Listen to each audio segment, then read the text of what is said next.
Common सा एक thinking process है जब भी हम किसी चीज़ के ऊपर बात कर रहे होते हैं किसी के साथ, तो साथ साथ हम ये सोच रहे होते हैं कि क्या हम अपना पॉइंट ऑफ व्यू सही तरीके से उस तक पहुंचा पा रहे हैं कि नहीं। तो इसी टॉपिक के ऊपर हम थोड़ी सी बात करेंगे और देखेंगे कि हम अपनी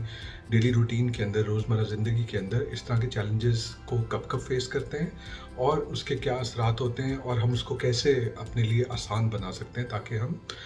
ना सिर्फ इफ़ेक्टिवली कम्युनिकेट कर सकें, किसी आर्गूमेंट और किसी और किस्म के चैलेंज का शिकार भी ना हो। जब हम इस तरह के आर्गूमेंट या कॉन्फ्लिक्ट या सिचुएशन में चले जाते हैं जहाँ पे हमें ये लगता है कि हम सामने वाले को कन्विंस नहीं कर पा रहे या अपना पॉइंट ऑफ व्यू नहीं समझा पा रहे,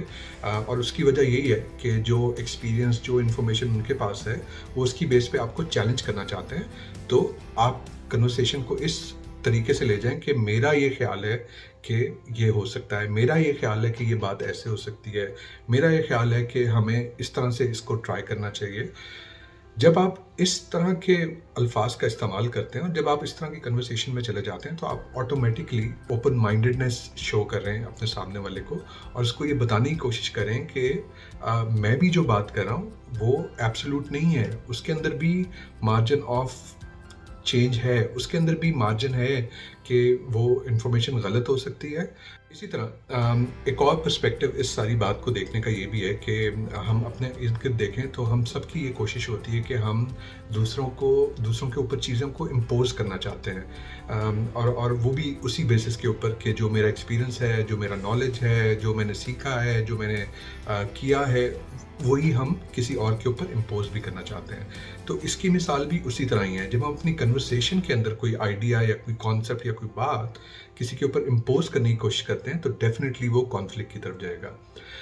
और ये जो मैं आपको मिसाल दे रहा हूँ कि हमारा जो कल्चर या जो एक एनवायरनमेंट है, उसके अंदर हम लोगों के ऊपर चीज़ें इम्पोज़ कर रहे हैं। एक छोटी सी अगेन मिसाल ये सोशल मीडिया है। हम अपनी फेसबुक के ऊपर हम बताते हैं कि जी आज मैंने जाके वो कॉन्सर्ट अटेंड किया, आज मैंने जाके वहाँ पे डिनर किया। ये क्या है? ये इनडायरेक्टली हम लोगों के ऊपर चीज़ों को इम्पोज़ कर रहे हैं कि मैंने ये कर लिया, तुमने ये किया कि नहीं किया? जो कि मेरे हिसाब से बहुत गलत बात है। और वी डोंट नो कि जो सामने वाला इसको पढ़ रहा है वो इसको कैसे इंटरप्रेट करेगा, वो इसको कैसे एब्जॉर्ब करेगा। तो ये बड़ा ज़रूरी है कि हम इस कल्चर ऑफ इम्पोजिंग थिंग्स से बाहर निकलें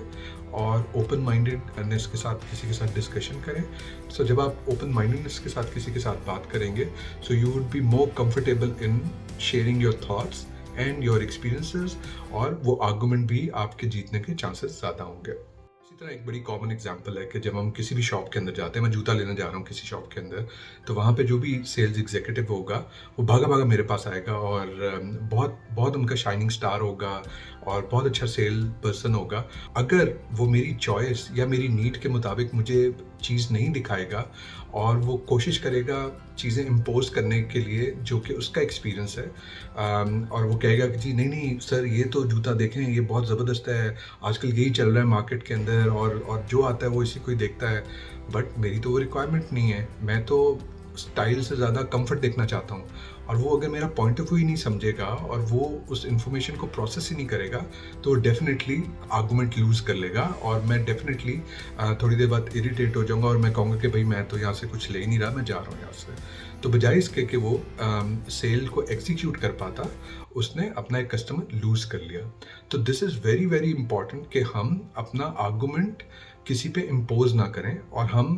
फ्लेक्सिबिलिटी के साथ ये अंडरस्टैंड कर लें कि जो इन्फॉर्मेशन मेरे पास है वो मेरा एक्सपीरियंस है, वो मेरा नॉलेज है। वो ज़रूरी नहीं कि सामने वाला उसको उसी तरह से प्रोसेस भी कर सके या उसको एब्जॉर्ब भी कर सके। उसके अपने एक्सपीरियंसेस हो सकते हैं, अपना एक थिंकिंग पैटर्न हो सकता है, और अगर हम उस थिंकिंग पैटर्न को चैलेंज कर देंगे तो हम कॉन्फ्लिक्ट की सिचुएशन में चले जाएंगे।